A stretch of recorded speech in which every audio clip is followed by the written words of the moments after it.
আসসালামু আলাইকুম রহমতুল্লাহ।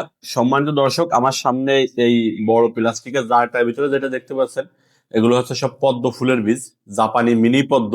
এই বীজগুলো আমরা হচ্ছে সবগুলো সরাসরি চায়না থেকে ইম্পোর্ট করে থাকি। এই পদ্ম ফুলের বীজ আমরা কিন্তু সাধারণত পাইকারি, খুচরা উভয়ভাবে পদ্ম ফুলের বীজটা বিক্রি করে থাকি। আমার কাছে দেখতে পাচ্ছেন যে বীজগুলো কিন্তু আলহামদুলিল্লাহ কোয়ালিটি খুবই ভালো। যদি দেখাই, দেখেন। এই বীজগুলোর আরেকটা বিশেষ বৈশিষ্ট্য হচ্ছে, সাধারণত পদ্ম ফুলের বীজ কিন্তু ক্রয় করলে আপনার এই মুখটা নিজেদের দেওয়ালে অথবা শিরিষ কাগজে ঘষে নেওয়া লাগে। কিন্তু আমাদের এই প্রত্যেকটা বীজের কিন্তু মুখ ঘষা আছে। আপনি শুধু পানিতে ভিজিয়ে রাখলেই গাছ হয়ে যাবে। আপনার কিন্তু আলাদাভাবে মুখটা ঘষাঘষি কোনো কিছু করার দরকার নেই।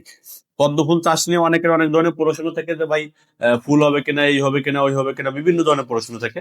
সর্বপ্রথম বলবো, আপনি যদি ভালো জাতের সঠিক মানের বীজ সংগ্রহ করেন তাহলে অবশ্যই ফুল হবে। আমার কাছে যে বীজটা দেখতে পাচ্ছেন, এটা হচ্ছে চায়না থেকে আনা। এই পদ্ম ফুলের বীজগুলো জাপানি মিনি পদ্ম বলা হয় এগুলোকে।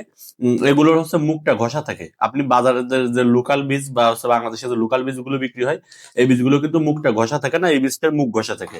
আরেকটা জিনিস হচ্ছে আপনার গুরুত্বপূর্ণ জিনিস, সেটি হচ্ছে পদ্ম ফুল গাছ রোপণের সময়। পদ্ম ফুল কিন্তু সারা বছর লাগানো যায়, সমস্যা নেই। জাস্ট এটাকে একদম সহজ, এরকম আপনি আমাদের থেকে বীজ নিবেন, একদম ফ্রেশ কোয়ালিটি বড় বড় দানার বীজ। জাস্ট নিবেন, পানির ভিতরে ভিজিয়ে রাখবেন, গাছ হয়ে যাবে। আপনার আর কিছু করা লাগবে না। শুধুমাত্র শেষের দিকে কি করবেন, যখন গাছটা বড় হবে এবং শিকড় হবে, গাছের তলে দিকে একটু মাটি, কাদা মাটি দিয়ে দিবেন, এইটুকুই যথেষ্ট। আর একটা জিনিস হচ্ছে, একবার যদি গাছ হয় আপনার, ওই গাছের গোড়া থেকে আরো নিত্য নতুন গাছ হবে, দীর্ঘদিন গাছ হবে।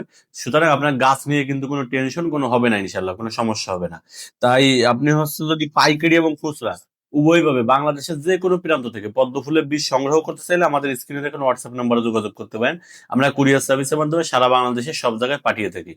পদ্ম ফুল চাষের ক্ষেত্রে আরেকটা কমন প্রশ্ন পাই, যে ভাই পদ্ম ফুল চাষ করলে কি আপনার ওই যে মশা হবে কিনা, এই হবে কিনা, ওই হবে কিনা। অবশ্যই ভাই, পানি থাকলে সেখানে মশা হবে। আপনার এর জন্য যেটি করতে হবে সেটা হচ্ছে ছত্রাকনাশক ব্যবহার করতে হবে। নিয়মিত ছত্রাকনাশক ব্যবহার করলে ওই পোকামাকড়, মশা এগুলো হবে না। প্লাস হচ্ছে কি যে আপনার ওই গাছটাও কিন্তু সুস্থ থাকবে, কারণ পদ্ম ফুল গাছে কিন্তু ভাইরাসের আক্রমণ হয়। সম্মানিত দর্শক, যদি পদ্ম ফুল চাষ করতে চান অথবা পদ্ম ফুল বীজ নিয়ে ব্যবসা করতে চান অথবা পদ্ম ফুল সংক্রান্ত কোনো কিছু জানতে চান, তাহলে অবশ্যই অবশ্যই আমাদের স্ক্রিনে দেখেন হোয়াটসঅ্যাপ নাম্বারে যোগাযোগ করবেন। আমাদের সঙ্গে পরামর্শ করে নেবেন ইনশাল্লাহ। সবাই ভালো থাকবেন, সুস্থ থাকবেন।